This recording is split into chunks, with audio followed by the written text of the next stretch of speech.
مزید ویڈیوز کے لیے ہمارے چینل ہاؤس آف اسلام کو سبسکرائب کرنا نہ بھولیے۔ شکریہ۔ بزرگوں نے کتابوں میں لکھا ہے کہ 10 حماقتیں ہیں، بندے کو ان حماقتوں سے بچ جانا چاہیے۔ 10 باتیں بے وقوفی کی نشانیاں ہیں، ان بے وقوفیوں سے بچنے کی ضرورت ہے اگر گھر اچھا آباد کرنا ہے۔ سب سے پہلی بات کہ ایک بندہ نیکی تو کرے نہیں مگر جنت کی امید رکھے، فرماتے تھے کہ یہ بے وقوفی کی علامت ہے۔ توجہ فرمائیے، کیا فرماتے تھے کہ ایک آدمی نیکی تو کرے نہیں اور جنت کی امید رکھے، یہ بے وقوفی کی علامت ہے۔ نمبر 2، ایک آدمی خود بے وفا ہو اور دوسروں سے وفا کی امید رکھے، فرماتے تھے یہ بے وقوفوں کی نشانی ہے۔ تیسری بات، ایک آدمی کی طبیعت میں سستی ہو اور وہ چاہے کہ میری خواہشیں پوری ہو جائیں، فرماتے تھے یہ بے وقوفی کی علامت ہے۔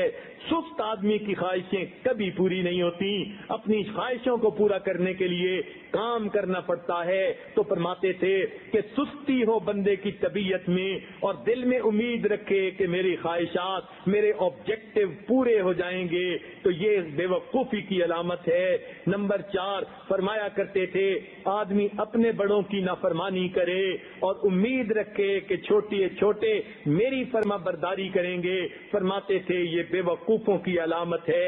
ایسا کیسے ہو سکتا ہے جب ہم نے اپنے بڑوں کی فرما برداری نہ کی، چھوٹے ہماری کیسے کریں گے؟ پھر 5ویں بات فرمایا کرتے تھے کہ آدمی بیماری کے اندر بد پرہیزی کرے اور پھر شفا کی امید رکھے، یہ جو ہے بے وقوفوں کی علامت ہے۔ شوگر کے مریض ہیں، میٹھا کھانے سے بچتے نہیں، پھر کہتے ہیں جی کمپلیکیشن ہوتی جا رہی ہیں، وہ تو ہوں گی صحیح، بچنا پڑے گا، اس لیے بد پرہیزی نہیں کرنی چاہیے۔ تو جو آدمی بیماری میں بد پرہیزی کرے اور شفا کی امید رکھے، فرماتے تھے یہ بے وقوفی کی علامت ہے۔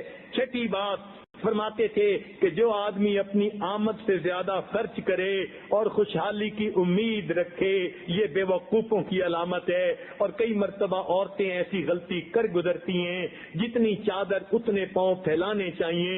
اگر خامن کی ایک حد تک جو ہے وہ آمد ہے تو پھر اپنے خرچوں کو بھی اتنا رکھیں، اگر خرچے زیادہ کر لیں گی تو پھر جھگڑے ہوں گے۔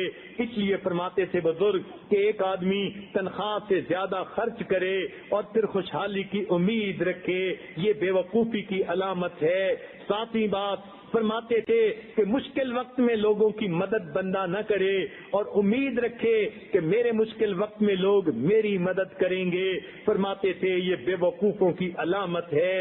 اور 8ویں بات کہ فرمایا کرتے تھے کسی دوسرے کو راز بتا کر یہ کہہ دینا کہ آگے نہ بتا دینا، آگے نہ بتانے کی امید رکھنا، یہ بے وقوفوں کی علامت ہے۔ اور عام طور پر یہ بات زیادہ دیکھی گئی کہ عورتیں ایسی باتیں جو دوسرے کو نہیں بتانا چاہتی وہ اس کو کہتی ہیں کہ اچھا میں نے تو تمہیں بتا دیا، آگے نہ بتانا، وہ کہتی ہے بہت اچھا، پھر وہ آگے کسی کو بتاتی ہے اور کہتی ہے میں نے تو تمہیں بتا دیا، آگے نہ بتانا، آگے نہ بتانے کی امید پر یہ راز اوپن سیکرٹ بن جاتا ہے، ٹاک آف دی ٹاؤن بنا ہوا ہوتا ہے۔ اور عورتیں اس عادت میں اکثر ملوث دیکھی گئیں، دل میں بات رکھ نہیں سکتی، ذرا سی بات میں اپنا سب کچھ بتا دیں گی، جو پیٹ میں لیے پھریں گی وہ بھی بتا دیں گی۔ لہذا اس بات کا جو ہے خیال رکھنا چاہیے، راز راز ہوتا ہے۔ المجالس بالامانہ، مجالس کے اندر جو باتیں ہوتی ہیں وہ امانت ہوتی ہیں، اگر دوسرے بندے نے اس کو پسند نہیں کیا تو یہ باتیں دوسرے کے سامنے نہیں کہنی چاہیے، مگر وہ باتیں جو شریعت کی حدود کے اندر ہوں، باہر کی بات کبھی سوچیں بھی نہیں۔ لہذا ایک بندہ دوسرے کو راز بتا دے اور امید رکھے کہ یہ آگے راز نہیں بتائے گا، فرماتے ہیں کہ یہ بے وقوفی کی علامت ہے۔ اور 9ویں بات فرمایا کرتے تھے کہ 2-4 دفعہ گناہ کر کے پھر اسے چھوڑنے کی امید کر لینا، یہ بے وقوفوں کی علامت ہے۔ اور نوجوان ایسا ہی کرتے ہیں، دل کہتا ہے اچھا یہ گناہ ایک دفعہ کر لیتا ہوں پھر چھوڑ دوں گا، تو جب یہ دل میں امید آ گئی کہ 2-4 دفعہ گناہ کر کے پھر چھوڑ دیں گے، یہ بے وقوفی کی علامت ہے۔ گناہ جب کر لیا عادت بڑھ جاتی ہے، پھر انسان گناہ سے بچ نہیں سکتا، اس لیے 2-4 دفعہ بھی نہیں کرنا چاہیے۔ تو یہ 9 باتیں بے وقوفی کی علامت ہے۔ آپ سوچ سکتی ہیں کہ 10ویں بات جس کو ہمارے بزرگوں نے بے وقوفی کی علامت کہا وہ بھلا کیا ہو سکتی ہے؟ ذرا اپنے ذہن میں سوچئے تو صحیح، مگر بتا دیتا ہوں۔ ہمارے بزرگوں نے فرمایا کہ جو خاوند بیوی سے روزانہ جھگڑا کرے اور پھر چین سے رہنے کی امید رکھے، فرماتے تھے یہ بے وقوفی کی علامت ہوتی ہے۔ لہذا